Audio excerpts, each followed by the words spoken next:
Ce matin, première des matinales de l'ordre infirmier, ouvrons le débat.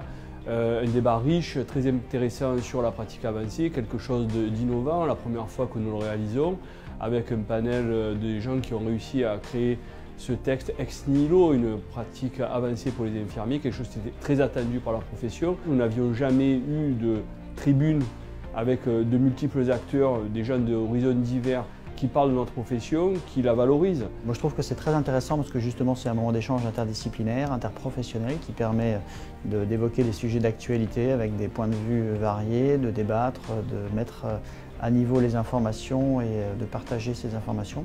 Donc retour très positif.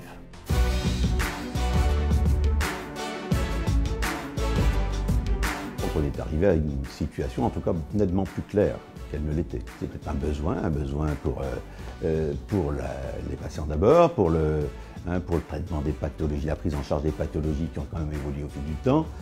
C'est un besoin pour les médecins qui sont dans des parcours un petit peu complexes à gérer et donc qui sont très chronophages. Ça permet aussi de partager un certain nombre de choses pour les médecins qui veulent y entrer.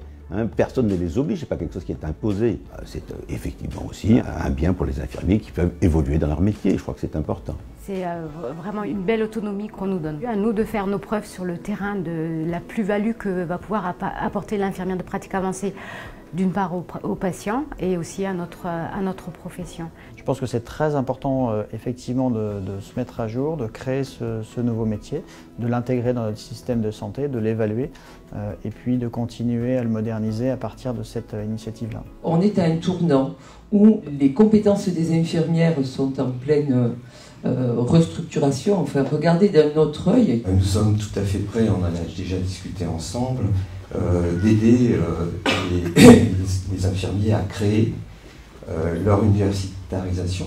Les infirmiers en pratique avancée vont commencer dans quelques semaines et puis elles sont appelées évidemment à prendre de l'ampleur et de permettre à un plus grand nombre de personnes d'être formées. Donc les débuts sont prometteurs, les textes sont marqués d'un équilibre. Ça doit permettre effectivement une bonne collaboration sur le terrain entre médecins et infirmiers en pratique avancée. Les infirmiers et les infirmières de pratique avancée vont donner de la fluidité, c'est une certitude. Donc ça va redonner du temps médical, mais ça va redonner du temps aussi à l'infirmier qui suit son malade et qui le connaît bien, de pouvoir identifier des problèmes qu'il n'aurait pas vus autrement et de pouvoir les remonter au niveau du médecin. Donc c'est plus de qualité, plus de sécurité pour les malades et ça c'est une bonne chose. En France on n'est pas en avance sur le sujet, mais il est en œuvre, donc ne boudons pas notre satisfaction. Clairement, auparavant, ça existait dans le monde entier et la France est le dernier pays à mettre cette nouvelle évolution de la profession